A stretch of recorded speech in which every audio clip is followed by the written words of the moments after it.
Welcome to the Level 1 Lounge, where we give our uneducated take on anything and everything gaming. Grab your controllers, because we're about to get into some amazing gaming content and news. But before we get into that, obviously, we're going to be joined by my two amazing co-hosts here from Twitch and the new Geek Corner Facebook page. We have Agent Maverick. And Howdy. we have Twitch YouTuber and author Irish, the one, the only, the second Irish Bandit. Gentlemen, how are we doing this evening? Doing good. Pretty good. Can't complain. We're talking about video games. I mean, we're going to. Exactly. We're not there yet. We'll get to the complaining part here in just a moment. But first, before we get into the meat and potatoes of this particular podcast, we obviously have our burning question for the week. And our burning question for the week is, what game or game series would you bring back from the dead? So anything that's been either sunset or delisted, anything like that. This doesn't include canceled games. Agent Maverick, let's start with you. Okay, so the way that I kind of took this question was kind of like live service MMO type games that we've enjoyed throughout the course of the years. So a lot of the games that I've enjoyed are still alive and kicking, because, as you know, Phil Spencer Jr. likes to call me AAA Maverick. I mean, not a lot of AAA games get canceled. So, I mean, there's still Division 2. I know we all want Division 3. We'll get to that, I'm sure, at some point in this pod. Division 2 is on sale now for like $4. Yeah, well, exactly. grab it. Hey, crossplay's a thing now with it too. So, I mean, absolutely. So the game that actually jumps out in my mind is Anthem. I know that's kind of an off-the-wall one for me, but it's the only one that I've played that's been killed. I remember when it first came out, Chewy and I spent a lot of time on it. We had a group of people that we all got together and did the weekly events and the daily events, and we had a blast with it. And the combat was a lot of fun. The different suits and everything that you could use. I started to annoy people, as I always used the Ranger, and I would carpet bomb with my special ability. I loved doing that.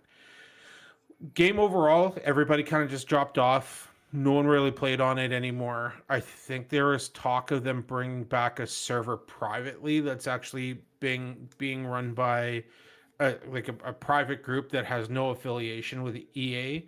But I don't have the game anymore to play and to join in. But that would be my pick. Awesome. And Irish Bandit, what about you? My pick is like a more recent game that got sunset, delisted, whatever you want to call it. I'm gonna say Maverick's two least favorite words: mobile gaming. It was a mobile game, but it Friendship was so over. fun. Friendship over. Stop the pod. Thanks for coming out, guys. And no, I'm kidding. Yeah. But it was so much fun. I had a blast with this game. It was funny.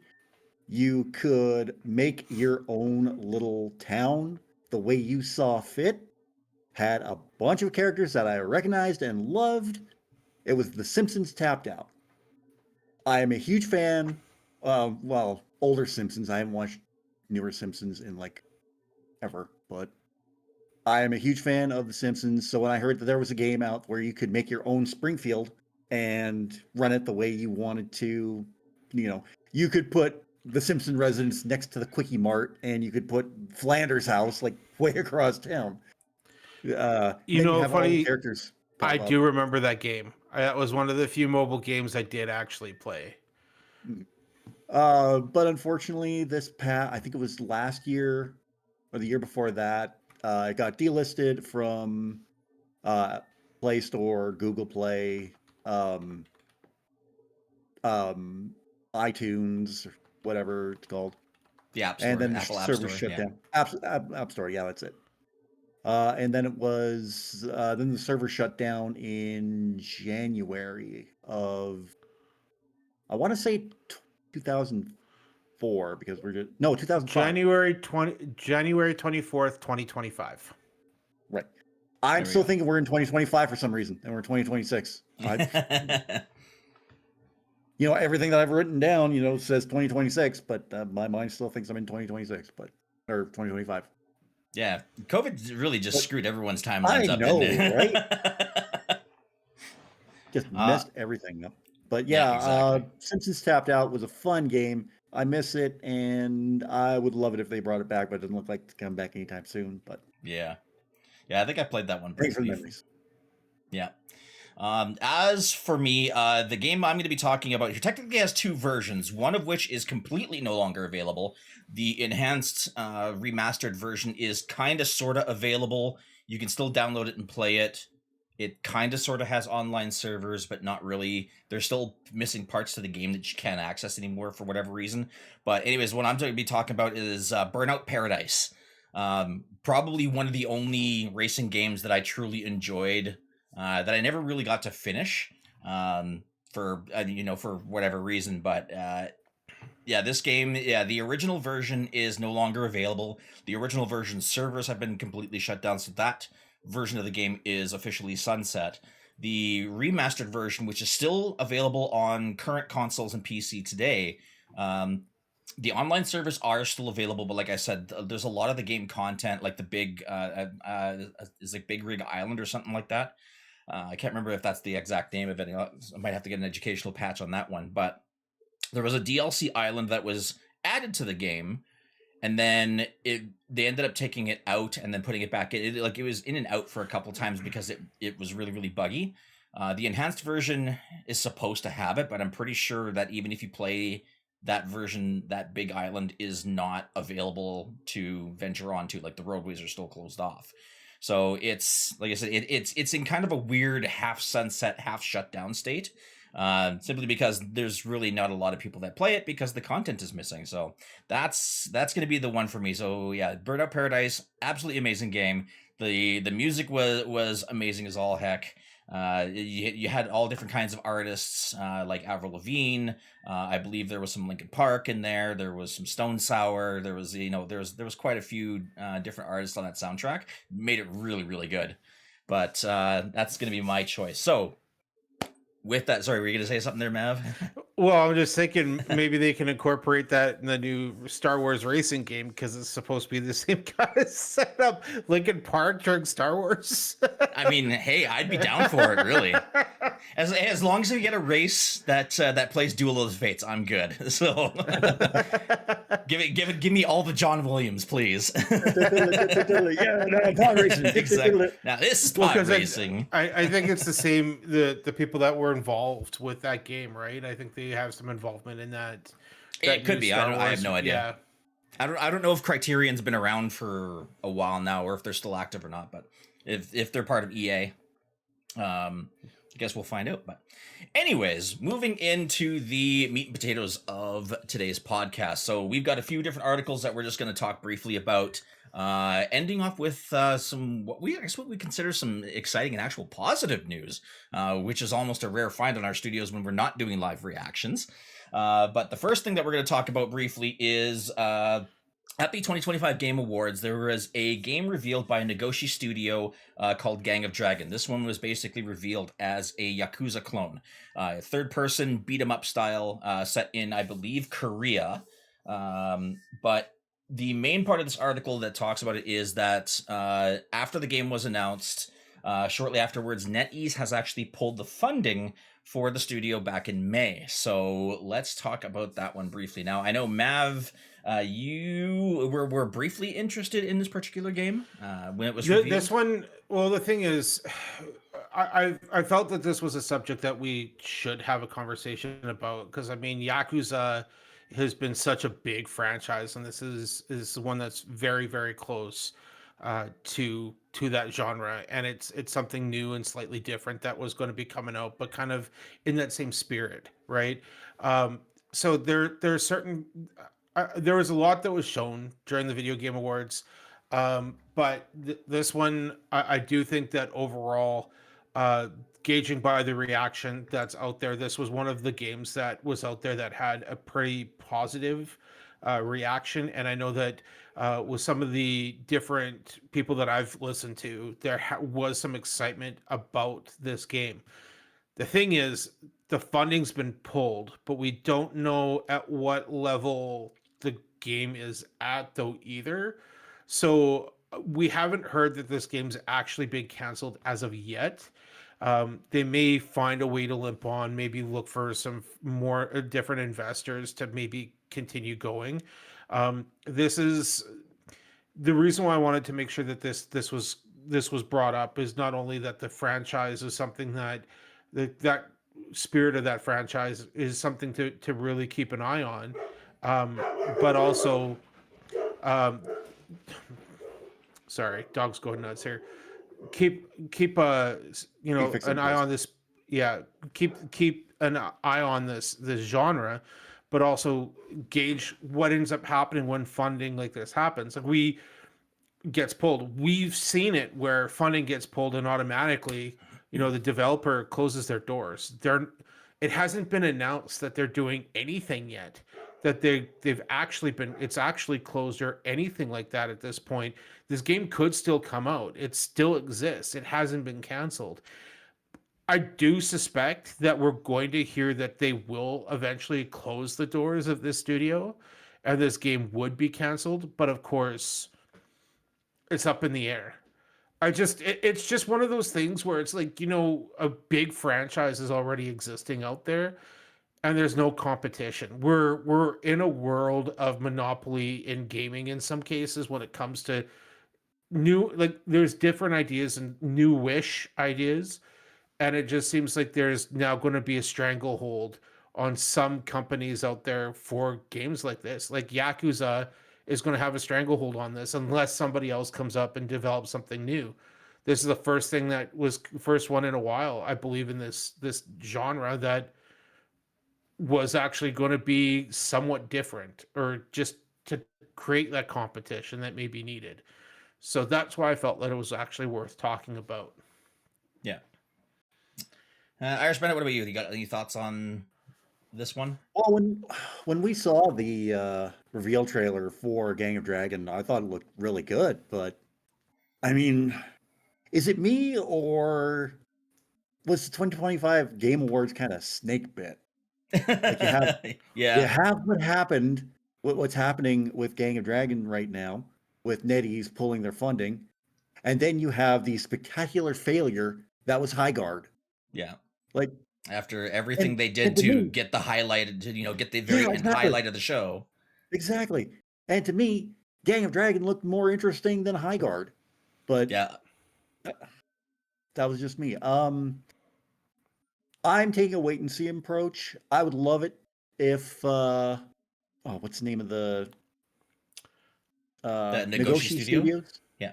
If Negoshi Studios just came out and said, "Hey, we're still doing this," you know, yeah, our funding's been pulled. We're still doing this. We've been committed to it. I don't think they gave out a release date during the Game Awards. I No. could be I wrong. don't think they did. No. Okay. No, it's basically a game of like, hey, It's in in development. development. Yeah. Yeah. Yeah. So I mean, they've got So assets for it. So yeah. So we saw that, but yeah, if they come out and say no, we're still getting this game out, but it may be the only game that we ever put out because we might have to close up the shop afterwards if this isn't a success. yeah. So, Or they could but pull what Square Enix did with Final they could. Fantasy. You know what? Like, hey, this is our final attempt of doing something good. We're going to push it out and see what happens, right? I don't know if it's going to have that kind of reception, but I mean, who knows? Anything's possible. Yeah. Exactly. I Exactly mean, that. So and I wonder if there's an opportunity for another studio to hop in and say, okay, well, I mean, NetEase, if you're not going to maybe fund it, we're interested in the project. How about we do it? And we'll take over instead. Yeah, because that's worked that would out be so well ideal. before for Yeah. games in the past. I'm looking at you, Duke Nukem. Well, I mean, that one doesn't count because that sucker was in development hell for years. So I mean, That one was in development longer than Beyond Good and Evil 2 has. Sorry. Beyond Good and Evil 2 has Ooh. just broke that record that Duke Nukem Forever. And I mean, I guess that's maybe the reason why they called it Duke Nukem Forever, was because it took 'Cause it's forever for forever. them to finish yeah, it. exactly. So I mean, Oh, I I'm mean, not there's the only one that made that joke, though, I'm sure. Oh, absolutely. But I mean, like, yeah, there's an opportunity for another studio to step in again. Yeah, we're pretty much all in agreement where it's going to be wait and see. There's really not much Yeah. we can do about it. I mean, the game is still it's still being advertised as well. Like when I was looking it up, it's actually still like you can still look at the product page on Steam, so the listing is still active, so to speak. Um, where that goes from here is pretty much anybody's guess. So again, yeah, we'll have to wait and see if something shows up Pretty much. in Summer Games Fest, or if something gets reannounced, by this year's Video Game Awards. Who knows? All I know is that yeah, I definitely would agree with you, Rob, about video games being announced at the VGAs for 2025 are starting to drop like flies here, and it's making things a little scary. But A little bit. So my suggestion to Square Enix, when time comes to announce Part 3, don't do it under Jeff Keighley. yeah, I mean, if anything, if they were the ones to pay for that spot at the very end to announce do a full trailer release for Final Fantasy VII Remake Part 3, that would go over fine. I think they would be totally fine after that. It did for the Summer Game Fest when they announced when they had the big trailer for Rebirth. So Yeah. Despite what you say, I still think it's going to happen. Summer Games Fest. I think so, Yeah. I would love it.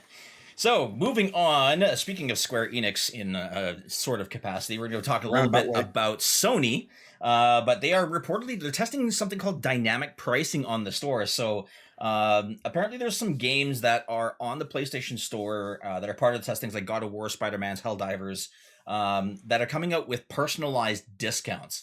So they're offering discounts. I believe the article says somewhere around 12.5%.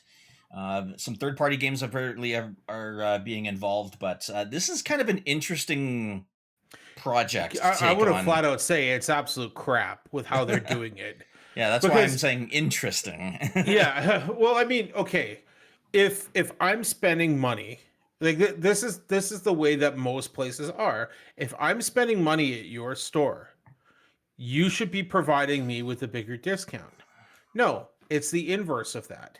So if I buy, let's say Ryder is looking at buying the exact same game that I am, but I spend more money on the PlayStation Store. I mean, I pre-order and buy everything, so I'm pretty sure that's accurate. Even without this project, that's true. Yeah. With that being said, because of that, if we were looking at the exact same game that was discounted, Ryder would have the cheaper price than I would. I would be paying more because I'm the one that's spending more money at that store, on the PlayStation Store. So it's the exact opposite to the way that it should be running, which makes zero. That's the part that doesn't make sense to me. The dynamic pricing overall is crap. It's an awful idea. Your discount should be the same across the board. But that setup makes even less sense. So I have no idea what the hell they're thinking. Yeah, that's kind of what I was thinking too. It's dynamic pricing. There's far too many variables that go into it. Like especially like say for example, actually let's go back to the Yakuza topic. You know how many Yakuza games there are. I buy one Yakuza game, and I don't like it, but with the dynamic pricing, the way it's kind of sounding, it's going to try and offer me discounts for the other Yakuza games because it thinks, I'm going to buy these games. But if I don't like it, that discount is completely lost on me, and I don't get to use that discount on other games that maybe I want to try. So, yeah, the dynamic pricing idea, I kind of agree. I fully agree with Mav in that this is a project that's doomed to fail, but it almost sounds like Sony's going to try and shoehorn it in anyways because, they'll get more money out of it or something like that. Apparently they've been running this in September. They just came out recently and said, oh yeah, this is a thing. Oh, so they've been doing this for a while now. Yeah, they've been doing it for a bit and they've just been caught doing it. So, I mean, it's completely ass backwards if you ask me. Yeah. I don't know enough about it, so. Yeah, I was just saying, what kind of thoughts do you have on it with I don't know enough about it. Experience you have. Well, Rob, let's put it this way. Okay, you go in, you're getting a new cell phone. Okay, right. You're a brand new customer. You've never had one before, right? Like the whole thing that they're coming up with is because you're a new customer, you should get the bigger discount, right? That's their mentality. And Okay. I understand that aspect a little bit, but it because it's not a cell phone, it's not anything like that, right? Like Right. this is the Sony PlayStation Store has been frustrating me beyond belief for the last few years. And it's not the games that have irritated me. It's the pricing for the PlayStation Plus memberships. Because and this is exactly why they're doing things the way that they are now. And it's hard to not see it. What I used to do was, okay, my PlayStation Plus membership is up April of 2026. Okay, it's now November. Black Friday is around the corner, and they're discounting PlayStation Plus memberships. So I'm going to buy a 1-year subscription at 50% off during Black Friday, and it stacks. So it's my my contract was up for it. My agreement was up for it April 2026. I buy it during Black Friday. That pushes me until April 27. There are times where I was like, screw it. I've got the income for it. I'm going to buy 2 years right now. So I'm buying 2 years that I'm stacking so that I don't have to worry about paying for it for 2 years, but I'm only paying for 1 year of that. So they're trying to ensure that new customers get that discount, but not existing. And the thing is, That's not fair for the existing loyalty customers. loyalty should mean something. There are so many stores out Thing. there that have loyalty rewards and loyalty points and all of this. Microsoft does it with their Xbox points, where it's like, hey, you know what? You earned 3,000 points this month on a bunch of games that we had in Game Pass. You logged into our app. Your loyalty means something. Here's $5 off your next game. Yeah. And then PlayStation turned around and doesn't got do rid of the anything like Stars that. program. Yeah, like they're doing they're going backwards with this. And I realize that this is going to be another one of those things. Well, you know what? Suck it up. This is what Sony does. Sure, but you're No, supposed to be but creating a competition, yeah, not like you're not doing anything. Everybody's jacking up their prices. Gaming isn't cheap. no, It's a it's not. very expensive hobby. Yeah. But that doesn't mean that you should be bending over your customers and your player base and your fan base just because you feel like it. Exactly. But they'll No, do I it agree with that anyways because we're a 100%. bunch of Sony ponies. You know, Pick yourself, PC I'm Master just Race. Yeah. I'm just thinking of Phil Spencer's reaction to that, of you saying that, calling all of us Sony ponies, and I know for a fact when he hears that he's going to be messaging me like, "Hey, you guys admitted it. Yep. Like, what the hell?" Yeah, and speaking of PC Master Race and Sony and So, PlayStation and decisions that are going backwards, that's mm, what brings us. That's a perfect segue into the next article, which talks about Sony and their decision to stop releasing popular PlayStation titles on PC. Now, the decision does not affect current titles that have already been scheduled to release on PC, but any future titles, Sony will remain the exclusive console for those particular games, with the exception of any ones that move to Xbox. But those are going to be starting to be few and far between. One of the ones that I believe we talked about on the last podcast was, which one was it again that we mentioned? It was Death Stranding 2 on the beach. Because we had mentioned that Rob was going to be playing that, or was hoping to be playing that on PC when it comes out. Now, as far as we know, there is going to be a PC release for it. But this might be one of the last titles that we see come out that was a Sony exclusive that will be available on PC. One of the games that was planned to come to PC but did not get a release date for it, and now might actually not be coming on PC, is one of the newer release games, Ghost of Yotei, which, Mav, if you want to say a few words, because I know you played this game through to its completion. I did, I have and myself on this one. Yeah. I platinum this one. Now the thing is, I understand. Like, I don't want to get too much into that particular game with the release. I do think it's a shame that it's not being released on to PC, but at the same point, looking at the environment that's out there right now, um, it's hard for Sony not to make this decision. I'm by no means do I agree with it, because I do think that it would make sense to have some games be released on multi-platforms. We've had that conversation, but the whole thing is at this point in time with this the Steam console coming out, Microsoft going to be integrating with Steam as well for their next console. Everybody, Sony's sitting back going, okay, if we don't do something like this, what reason does anybody have to get a PlayStation 5, So you're PlayStation thinking 6? PlayStation 6 will Yeah. be Steam integrated. This is Makes sense. a form of protection for the PlayStation 6 because Steam is going to be on Xbox. We're going to talk about Xbox here in a little bit. But Steam is going to be on Xbox. Steam has their own device coming out soon.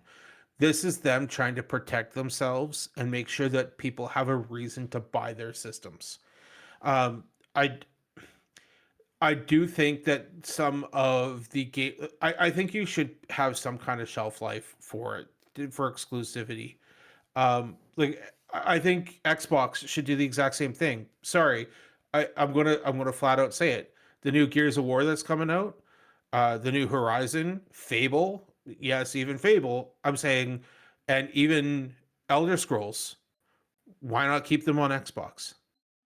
I mean that could potentially happen here now as well. Like they may release it on Steam because hell, we're integrated anyways, but we're not porting it over to PlayStation because we want you to have a reason to buy an Xbox. Sony's doing the exact same thing. Yeah.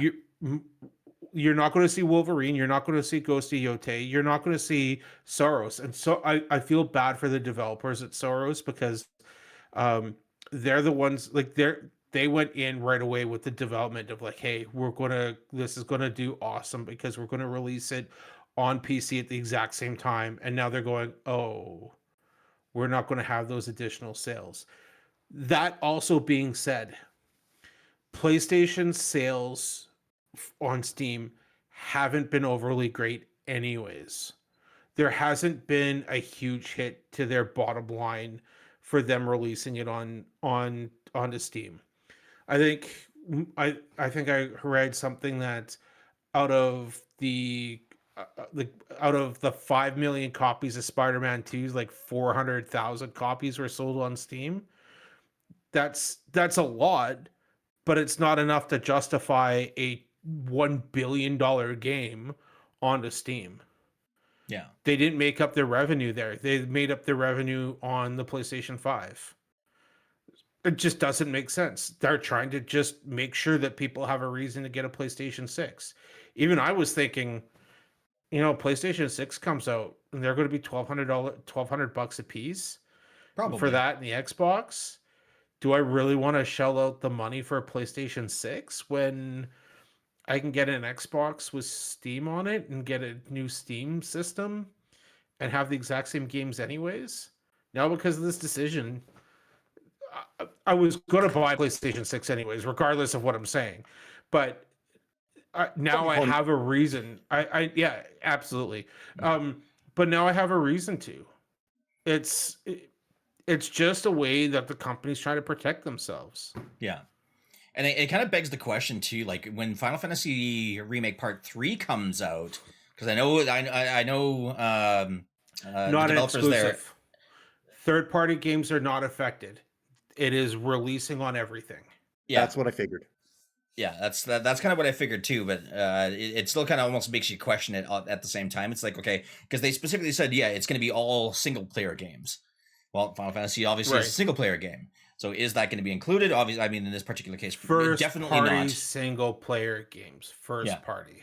Yeah. So I mean, it sucks that they're going to make that decision, but at the same time, it does make absolute sense. I mean, Nintendo's been doing this for how long now?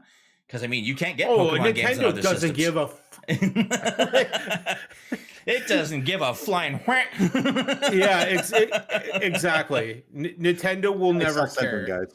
Yeah. Well, like Nintendo will never actually care when it comes to that. Like I'm gonna flat out say it. Their games are focused on one thing, fun. Mhm. Right? I mean, They are the masters PlayStation of and Xbox, exclusivity. Yeah, they are. and And I doubt we're ever they, going to see a Nintendo system with Steam capability.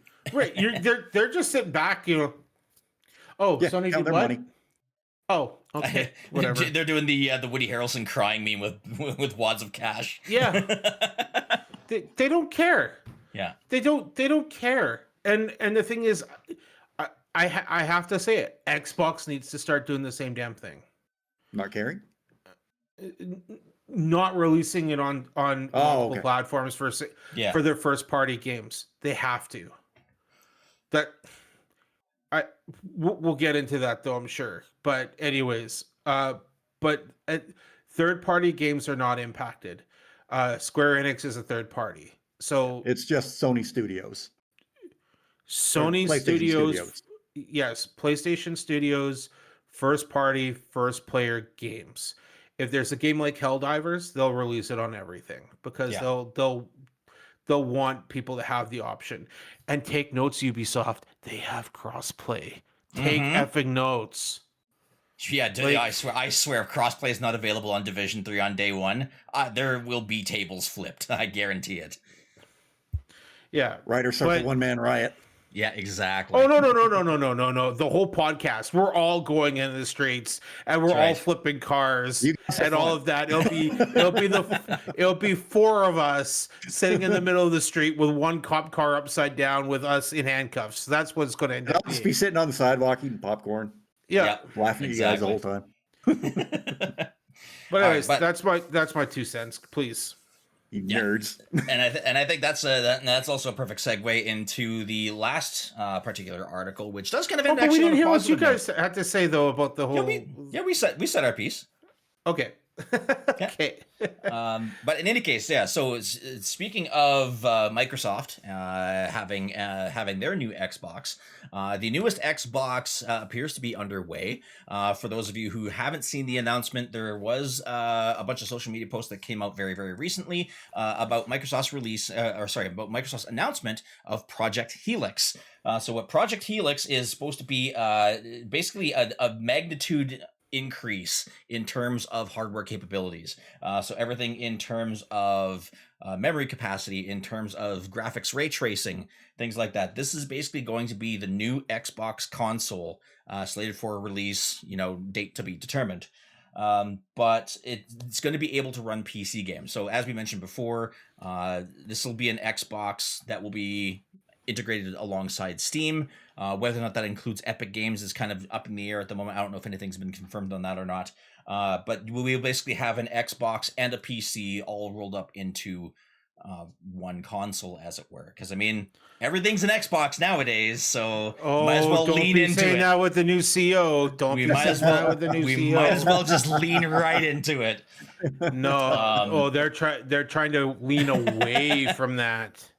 Oh, that was such a marvel of marketing. Why do you think Sarah Bond's not at Xbox anymore? That's the exact reason why. But I mean, the days of people defining themselves as PC gamers, console gamers, mobile gamers, those lines are slowly but surely being more and more blurred as Don't call as me technology. Shirley. Yeah. Surely you can't be serious. I am serious. Don't call me Shirley. Yeah, exactly. But I mean, the lines between the lines between PC, console, and mobile gaming is becoming more and more blurred as technology advances. So, gentlemen, Irish Brandon, well, let's start with you on this one. What do you think about Project Helix? I think this is a step in the right direction. You get everything in one console. You got your console gaming, you get your PC gaming, you get everything. You don't have to go far. I still love my PC, but if Microsoft and Sony are leaning that way, that could get me back into console gaming too. If I can have Steam and have my Steam account and then play whatever on Xbox, then I'm gonna be sitting pretty. And don't forget, The price tag though, that's gonna be the one that kills me. Yeah. Xbox also, you have the capability of getting Xbox Game Pass, which is available Xbox at Game Pass. xbox.ca. There we go. Thank you, not Phil Spencer. Again, But another one is you little Yeah. There's angry messages. Dude, you stop. You're banned.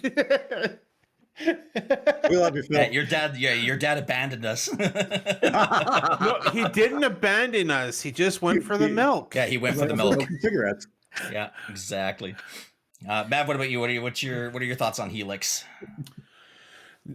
So this excites me because I am going to be also getting an Xbox Day One, and it's both PlayStation 5 and Helix are not going to be slated to be released now until likely 2028.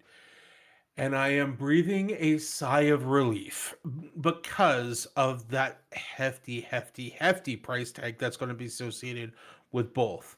That's Us the being thing. in Canada, I am not expecting these consoles to be any cheaper than $1,200 a piece. That's the price tag I'm fully expecting to see. Yeah, like Especially with the $9.99 cost US, of RAM. $1,200 Canadian. Yeah, especially with the cost of RAM these Yeah, days, that's the thing. which is absolutely insane. And just the world the way that it is right now, it's loony. I mean, that being said, um, I I'm relieved it's going to be out later.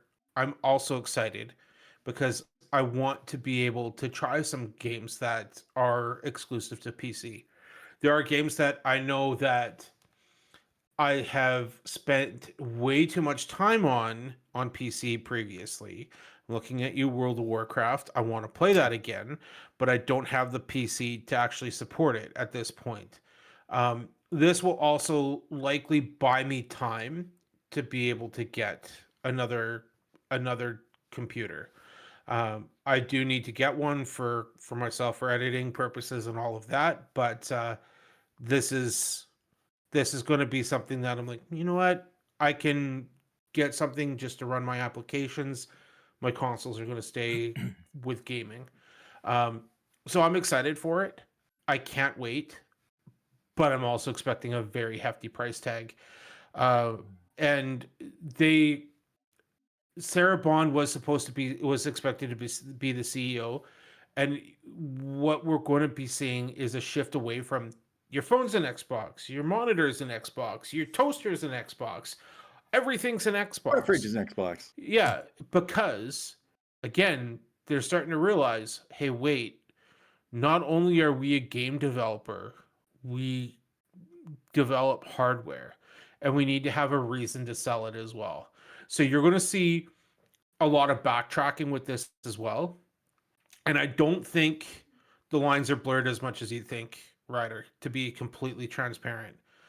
I think that those lines are being redrawn, I think is the best way to explain it.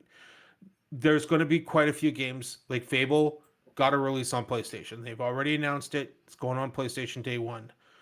But you're going to see them, mark my words, time, date, and stamp this right now. Well, I'm saying it right now. Microsoft will make the exact same decision that PlayStation did this last week. They will make the exact same choice, and they're going to start removing single player games that are developed in-house. And this is going to be, there'll be some games that they'll have to do it, like Call of Duty will need to go to PlayStation. It's too big of a seller there. There's games that are going to have some exceptions, but Gears of War, Halo, that type of thing, other than the new Combat Evolved, everything I think should stay on Xbox, and I think they're going to make that choice too. Yeah, and I think that's something that I think we've kind of more or less discussed it, maybe not maybe in much fewer words, in the past when we were talking about console exclusivity, where we said games need to be released on more consoles, but coming back to this particular point where you have, like I said, you have your Xbox. You have your games to reasons to sell the Xbox. You have your games that are the reason to sell Nintendos. You have your games that are the reasons to sell PlayStations. Whereas everything else, like in terms of third party, you have your Call of Duties, you have your Marvel Rivals. That's a really, really bad example because that's free to play, but you kind of get the idea where you have all these various non-in-house developers that are making games, like Division 3, for example, would be a good one as long as they put crossplay on it, obviously. But that one, that they're going to put that on PC, on Xbox, on PlayStation, not necessarily Nintendo because they probably don't want anything to do with it. But who knows? The night is still young, as it were. You want to sell a lot of consoles, you want to sell a lot of Xboxes and get them running out the door. And I'm going to give a reason right now to Ryder to want to get an Xbox right here and right now. Make Elder Scrolls 6 an Xbox exclusive. That would do And it. Yep. that is because, and I'm telling like we all for like they own Activision, they own Blizzard. They could, I'm not saying they will, they Yeah. could make Call of Duty an exclusive if they really want to. wanted to. Yeah, I exactly. mean, they could, maybe a smart idea is make that a time exclusive. You know what? Screw you, PlayStation. You have to wait 6 months. You want to play it early? Get an Xbox. And then, and make sure, make it that you need to have certain steps and certain specs so that you can't stream it properly. You need a system. You need to have a PC. You need to have an Xbox. You can't just play it on your phone.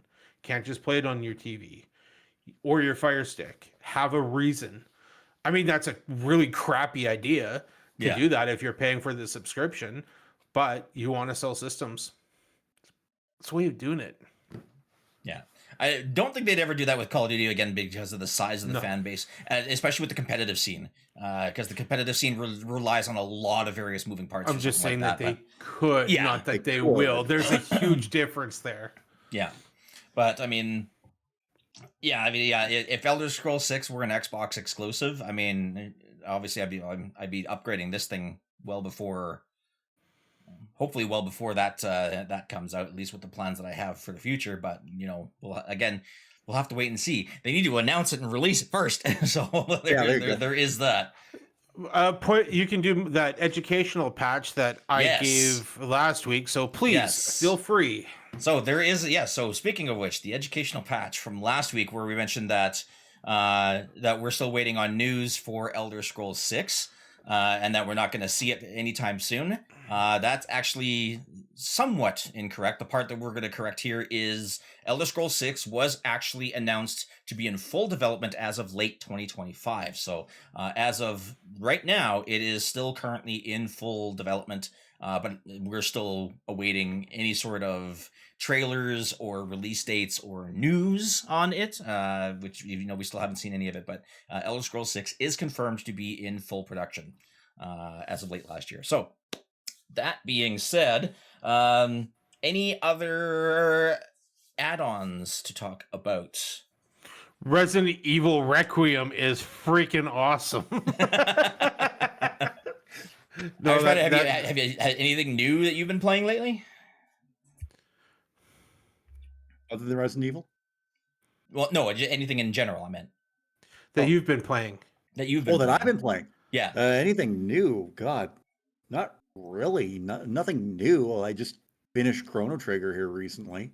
I know that's not new, and I'm replaying Final Fantasy VII Remake.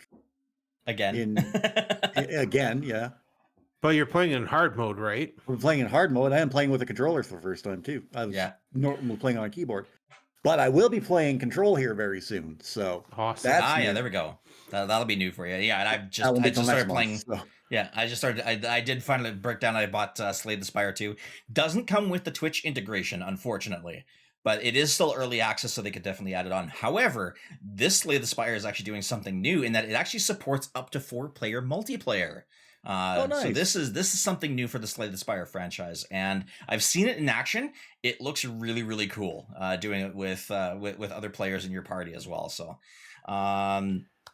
that's kind of what's been going on there. But I guess that's probably going to be the point where we're going to power down the system. We're going to put the controllers down. We're going to go around the horn, and we're going to see where you guys can find us around on the wide world of the internet. Agent Maverick, where can we find you? And yes, we can before you say it. No, I was not actually going to say that tonight.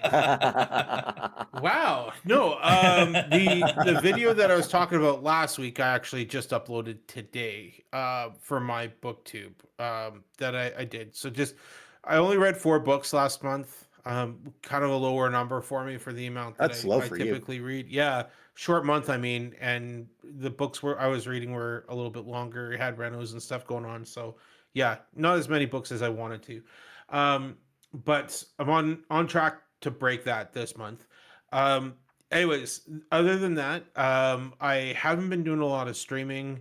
Likely won't for a little while. We've got at work one of the guys that I work with. He's on sabbatical for the next few weeks.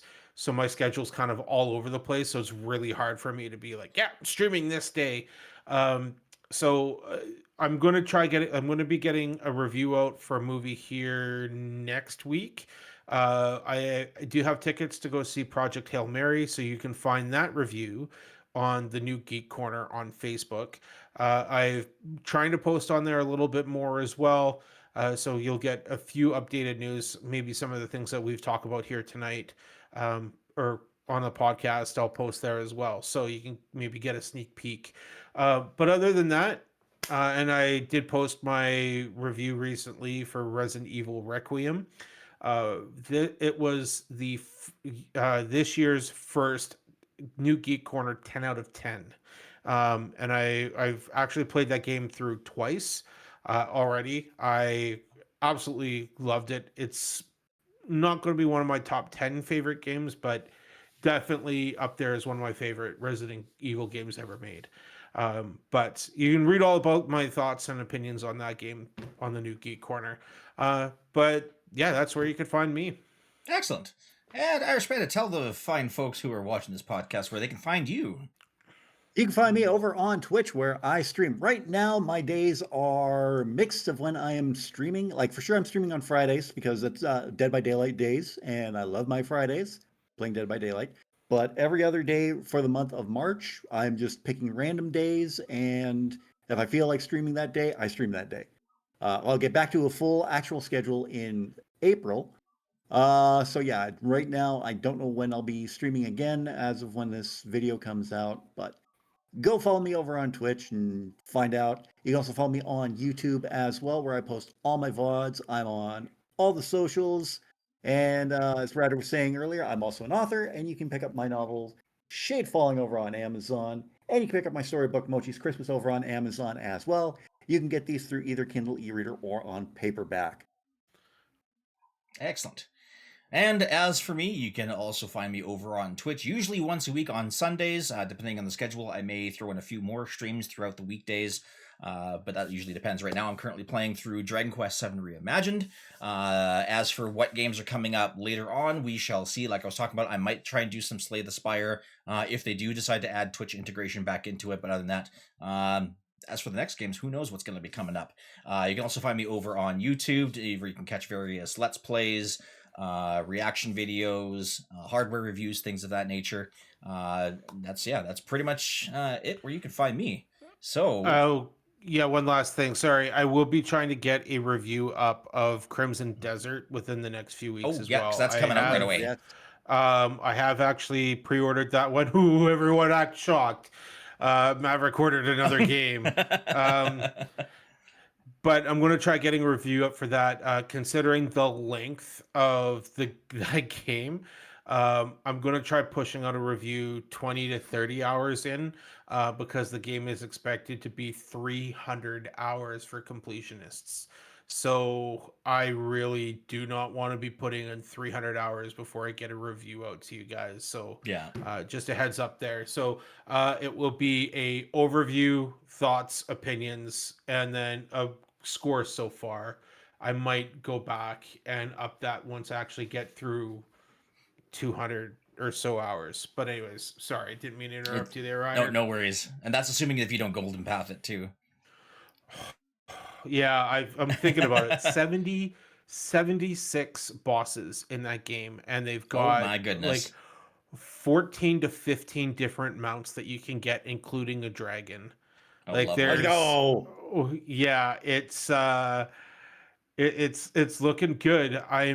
It's been compared to Red Dead Redemption for the stuff that goes on with within the world. So yeah, it's gonna destroy my life. So I think that's going to be one that a lot of people are going to be looking forward to. But I just hope it's It's Taz, good. I hope goodbye. it's You're gone good. for a while. yeah, exactly. Guys, So- I can't do the pod. I'm stuck in Crimson Desert. I don't want to get off the couch.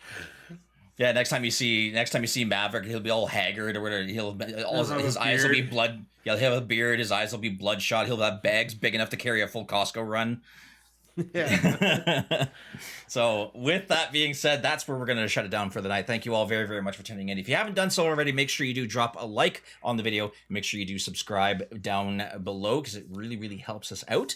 Feel free to leave a comment about what you heard on the podcast today. What are your thoughts on the various I guess studio somewhat closures, or Sony doing their thing, or Project Helix coming out? Would love to hear more from you guys in the Studio comments down defunding. below. Studio defunding, yeah, that's more accurate. But yeah, like I said, still would love to hear you guys down in the comments below, so feel free to leave that. But that's gonna do it for us, guys. Thank you all very, very much for tuning into the podcast. For Agent Maverick 86, for the Irish Bandit, and for myself, Reddit Pride 639. That's our show for tonight. So until next time, we'll see you guys on the next level. Take care, everyone. Bye, guys.